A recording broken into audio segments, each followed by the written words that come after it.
Hello and welcome back to the Detailing Bay. We're going to be taking a closer look at paint correction. It can seem like a minefield, no more so than with machine polishers. So in today's episode, we're going to start by taking a closer look at machine polishers on the market. And as ever, Dave is with me.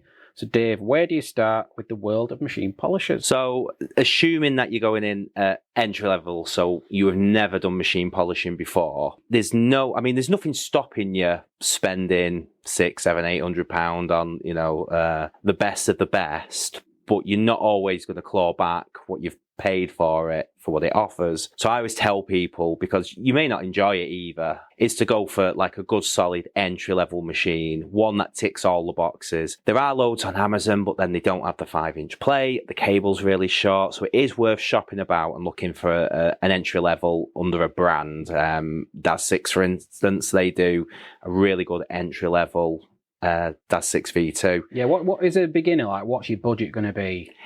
I tell people you're going to try and get everything for under 150 quid, 200 quid for it. With ease. You can keep it as simple as the machine, which the DAS6 V2 is about £90. You could then just couple that with a pad and a compound. You know, you're not going to nail everything with it, but it's going to get you on the paint and seeing some real correction.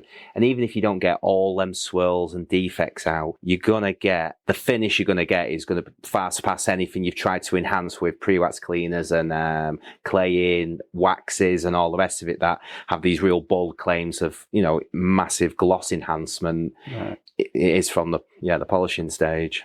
So when it comes to choosing your polisher, what are the main things you need to look for if you're a beginner? Because it can all get a bit daunting, like when you're looking at different throws, different backing plate size, what kind of power has your machine got? Will it bog down? So if you go for like that machine you just mentioned there, that entry-level machine, is that sort of set up for a beginner that will cover most areas? Yeah, so that is like a detail-focused machine. So it's already it's done some of the legwork for you. It's already taken everything into consideration. You don't want a machine that's going to fully bog down, but you do want it to a degree, because that also works as that safety mechanism to making it a safer approach to paint correction. Right, okay. But you don't want a machine also, like you go on Amazon and you see, hang on, I'm reading the specs and this does all that for £40. You go and get that, and then the second it touches the paint, it just fully stalls because it's going too far the other way. So, right, so that entry-level machine's sort of a sweet spot in between. Yeah, you just want to go for a more well-known brand. It doesn't have to be DAS. It can be, even Auto Finesse are doing relatively cheap, like more entry-level focused machines. And there is nothing stopping you going for a Roops either. I mean, they do the LHR 15, but they also do the ES, which is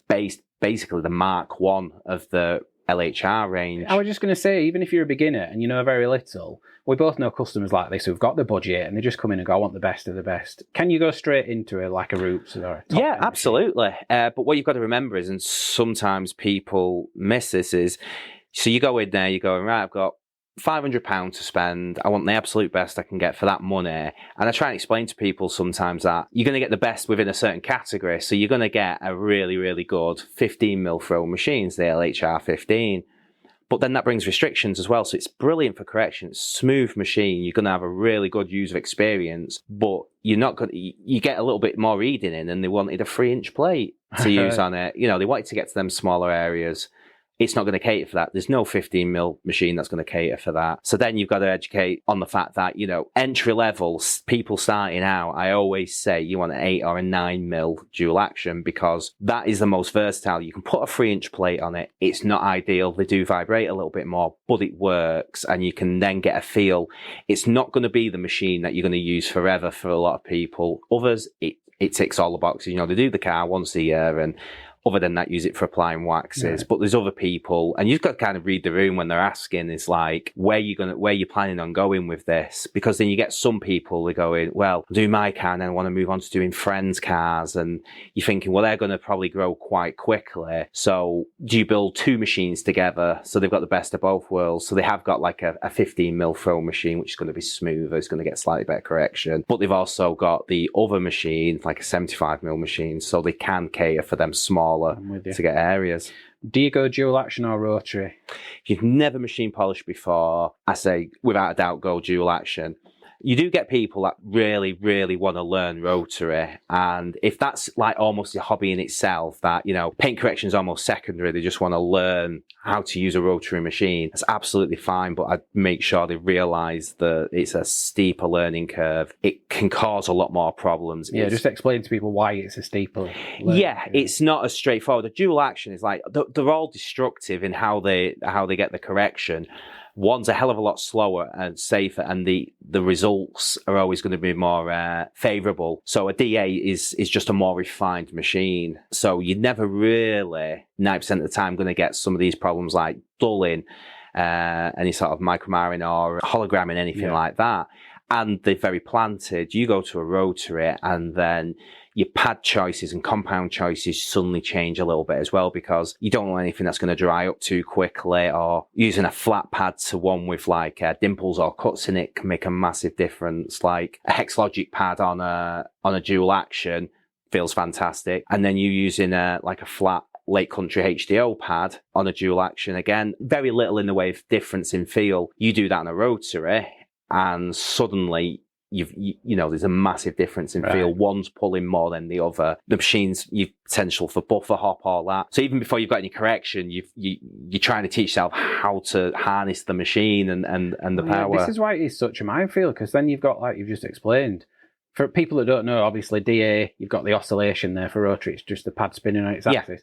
But you've got different pads that suit both of those different machines. Yeah, you've got to look at it. It's surface contact. So if you imagine a rotary, the bigger the pad goes, the more bite it's going to have as well.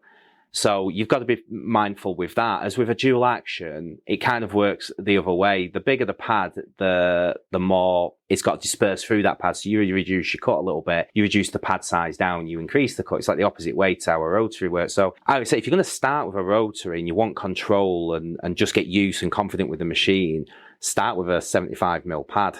You'll get so much more control. It's so much easier to start to understand the machine and be less scared of it. But they do still, out the box, carry so many more risks. And I always say you've got to get through them risks. You've got to do burn through. So what do you do? Practice on an old car if it's the first time? Well, or for like me, you said before, we've touched on this obviously in previous episodes, and like you've said before, a panel which might have a deep scratching that you think is probably going to need paint is a good opportunity, isn't it? To just go. So they're the approaches. I say it to people, and I do this for people when they're doing any form of correction. Is like they've got to go deep, and then they're like, they'll come at me and they go, you know, I don't have to get it painted, or I don't have to try and correct it. So I say for the small portion what it is to get the gear to have a go, you've removed that panic, because if you go through, you go through. There was no other way. If you've gone through and you never got the scratch out, it was always way too deep. You're going to have to get paint, and that was always at the back of your mind. Case, but with rotary and how you get to that point, this is the problem. This is why the learning curve is so steep, is because it just happens over time and it's not intentional. It's years of. I really like rotaries because they're so versatile, and you know the cuts, the finish you can get from it when used correctly they're insanely good machines. But whilst you're on that path of learning all this, you do get caught out, like when you've got slightly sticky spot repairs. I've ripped them off. I've done the classic where you're edging. Edging's absolutely brilliant in the right place, but then you get a bit too comfortable, or you just readjust your body a little bit and you've struck through on the backing plate. Yep. It's all these things that you've got. I've been there in the early days. It's painful when that happens. And it's always been either been on my own cars or cars we own. If I came to do somebody's car in that way, then you go for the machine that you're the most confident with. You never learn on somebody's car. Yeah. So to sum up, if you're going to be buying one of these machines, if you're even having to ask the question, do I go for a rotary or a DA, then you're probably not in the market for a rotary. No, you need to know you want a rotary. And they are brilliant, and they will eventually, they become like such an important part of people's setup in detailing, because a rotary will make work for you as well, but the way it can cut and chew through harder paints and like commercial paints, like some of them like Volkswagen commercial paints, a nightmare, and you just need a rotary. You need as much cut as possible. Moving on to pro detailers and the machines they use, like you'll often see on Instagram, they've got multiple machines lined up. Are they the exact same machines that your DIY could use, or do you need extra skill to be able to have a fleet of machines like that? You'll find there's two sides to a detailer's fleet. There's the they want to try other machines. So you'll look on a wall and they've got two 15mm machines. You'll find one's generally newer or better than the other, and it might be if two people kind of tag team in a car, the person who owns the company is usually using the better one. And then it's just that general eager and interest just to try a new version of a 15. What's it going to bring extra to the party? Is it going to be smoother? Is it going to be quieter? Is it going to stall less? You know, all these things kind of get the juices going for a detailer. But on a day in, day out, you'll be able to tell that there's usually 2 machines, 3 at a max, that are being used day in, day out. Right. And if you're just an enthusiast and you're new to it, you're probably not going to appreciate like those high-end machines. Whereas if you're using them and then a new model comes out, you can probably pick up that it's got smoother bearings. You'd have to be using them day in, day out to really warrant the upgrade to some of them. And if you're using it day in, day out, then like people read on a machine and enthusiasts and we're going to like how insanely smooth it is. And that is absolutely brilliant. But if it's stretching your budget, you've got to be mindful that you're going to be using this probably for a weekend, a little bit more, and you're probably going to put it down for the next 10 months. So is it really important to spend an additional £200 for something that's smoother? No, it's good advice. So say you've got your machine, you're about to plug it in and get set up with it. What are your top tips for someone to get the most out of the machine? So if we'd say this is the first time they've ever used one, the biggest stall for them is normally your own confidence. So if you're really, really nervous about going onto your car, then get a bonnet, a scrap bonnet, get something you don't care about and get used to the machine and how it reacts. Because the biggest issue I have with some people is they'll get the machine, they'll go into the paint, and then I'm having to go and have a look because they go, you know, there's something wrong with the machine. It's not doing anything. I'm not getting the correction I've seen on whatever video on YouTube. And then they'll normally, if they can, I'll get someone to film what they're doing and you'll watch what they're doing and better words, pussyfooting around it. They're not attacking the paint anywhere near what they need to get that compound or pad even close to any level where you're going to get some correction. And it's because they're scared. And you say to them saying like, you just overspeed one day, you know, you need to go up, you need to go faster. You know, pressure's not really a thing, but then they've either not put enough compound on or they put that much on, they're just spreading it around. Slinging it everywhere. But when you start like cutting it back to them and telling them what they need to do, then they fear that, like, what do you mean go faster? Because the machine gets louder, you get that feel, everything's happening, and they think it's going to rip through the paint instantly. That shouldn't happen. It's not to say it's impossible because you can't cater for everything. Nobody knows the paint inside out unless you've got like a £2,000 Positech where you can understand each layer of paint. But DAs are the most gentle approach. So yeah, you need to be confident and comfortable with them. So tip 1, attack it with some confidence. Yeah, and if you can't do your own car with that, then get a bonnet you don't care about until you start to understand how the compounds work, your own technique, and following good guides as well, like left to right, up and down, you know, keep them patterns fixed. Don't be sporadic and flying all over the place. Yeah, that was going to be my next tip, really. What is the best pattern? Because I've seen people just going randomly, which has no science to it at all. You're going to have highs and lows all over the place. You want to kind of cover a section as evenly as possible, don't you? So you want the start to be as corrected as the end point, and the only way you can do that is to be quite fixed. So I tend to go for, I'll start off with left to right and just slowly overlapping as you're working your way down, doing left to right strokes. When I get to the bottom right hand side of the area I'm working, depending on the area, some are tricky and just require you to keep that motion. But if you're working up along a swage or something like that, then I'll go up and down, again following the same overlap. It makes it easy to count your passes as well if you're changing for each one. So it's 2 left to right, 2 up and down, and then inspect. Not all will need that. Some you might get it with a couple. It's, again, learning your paint, but it's a good way because each one you're changing and you're also making sure you're covering all areas. If you're whacking around it like anything, applying waxes or anything, being all over the place is not going to get you an even. You won't paint a wall with like swirls, would you? And you're quite up and down, or left and right, left and right. Yeah. Otherwise, you're not going to cover it all. What about when it comes to adding the right amount of compound, whatever your compound of choice is?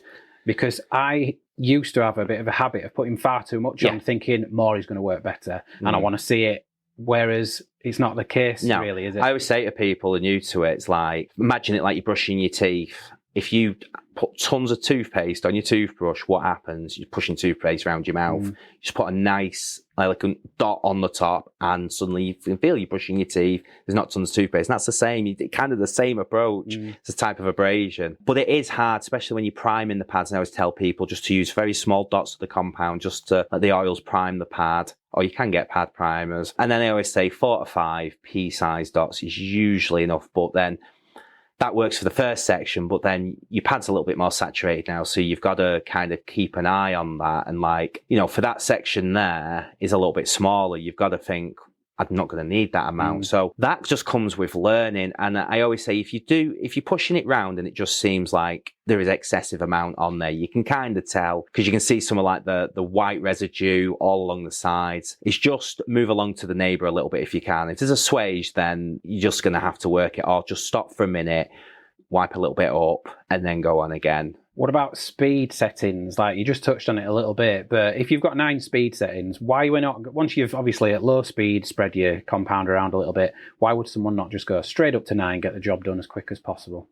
We won't go up to 9, but you go up to the level where you think you're going to get the correction. I would tell people, like, obviously traditionally, like 1 to 6. I don't say go to 6 because that's all guns blazing and we're still trying to understand the paint. So I say go up to between 3 and 4, get a feel for the paint. The first panel you do is you're all learning. Whether you've done a million cars or it's your first car, you're always learning about to like 2 square foot an area, because like I said, paint's unpredictable. Nobody can say 100% what's going on with the paint. And it's like a safety, like middle ground to get a bit of an understanding for it. Once you've done that, you then, you know, you alter it a little bit. You may wipe away and think, that is exactly what I want, because everyone's results differ.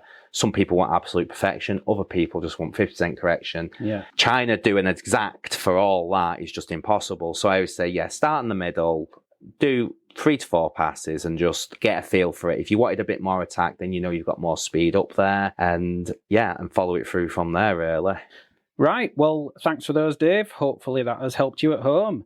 Machine polishing can seem a bit daunting, and if you've run into some issues, stay tuned for our bonus episode. Next week we'll be looking at nano and cordless machines, and we'll see you then.